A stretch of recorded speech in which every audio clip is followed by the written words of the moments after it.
नमस्कार, मैं हूं समर्थ श्रीवास्तव और आप देख रहे हैं यूपी तक। आज हम बात करेंगे बिहार के मंत्री मुकेश सहनी की। जी हाँ, मुकेश सहनी ये वही नाम है जो इस वक्त बिहार सरकार में एक मंत्री पद पर हैं और नीतीश सरकार और एनडीए के साथ कोalition में इन्होंने सरकार अपनी बनाई है।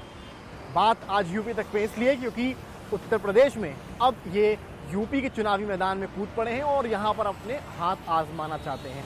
वीआईपी पार्टी को अब ये यूपी में इस्टेब्लिश करने की कवायद शुरू कर चुके हैं। आज मुकेश सहनी खुद लखनऊ आए थे और उनके पीछे हज़ारों का हुजूम बक्सर से और बिहार के अलग अलग जगहों से चलकर आया।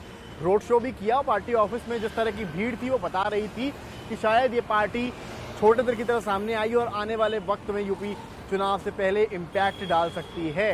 मुकेश सहनी से यूपी तक ने बात भी करी जिसमें उन्होंने कई बातों का खुलासा किया। उन्होंने कहा कि एनडीए में भले उनके साथ एनडीए के साथ पार्टनरशिप बिहार में हो, पर इसका मतलब ये नहीं है कि वो यूपी असेंबली इलेक्शंस में भी एनडीए या फिर यूपी बीजेपी के साथ जाना प्रेफर करेंगे।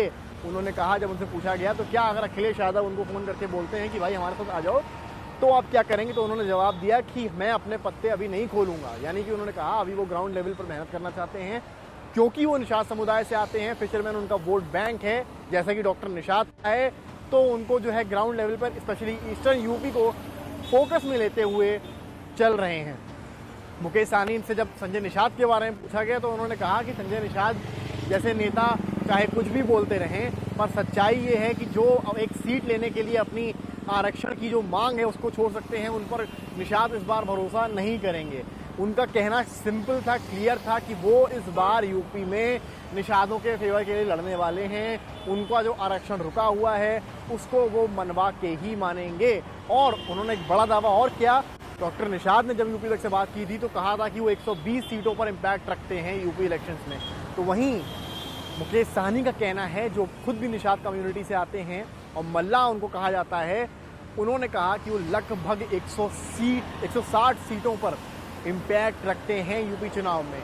तो ये उन्होंने बड़ी बात कही। 160 सीटों पर रखना एक बड़ी चीज़ है, क्योंकि अगर आप 160 में से 140 130 सीट भी लाते हो तो आप अगर किसी छोटी छोटी पार्टी के साथ भी कोalition कर लेंगे तो आप सरकार बनाने के लिए एक तरह से एक भागीदार, एक दावेदार बनते नजर आते हैं। पर ये खैर उनके दावे हैं, क्या रियलिटी है वो तो बाद में समझ में आई, क्योंकि आज जो भीड़ थी वो मैक्सिमम बिहार से थे।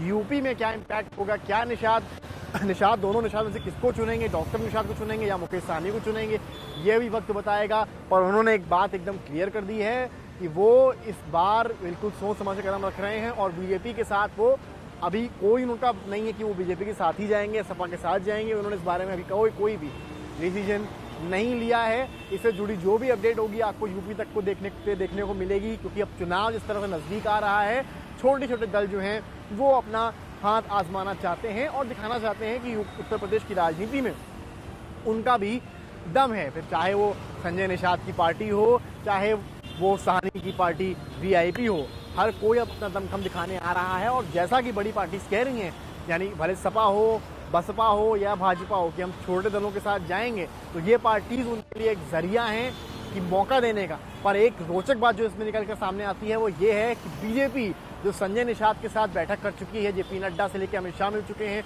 लखनऊ में सीएम योगी मिल चुके हैं, तो बीजेपी किस निषाद का पक्ष पकड़ेगी, डॉक्टर संजय निषाद का या फिर मुकेश सहनी की पार्टी वीआईपी का, ये चीज़ देखने वाली है। और ये उत्तर प्रदेश इलेक्शंस के लिए एक तरह से नए रास्ते खोलने का काम कर सकती है। हरीश पांडेपाल के साथ समर्थ श्रीवास्तव, यूपी तक के लिए।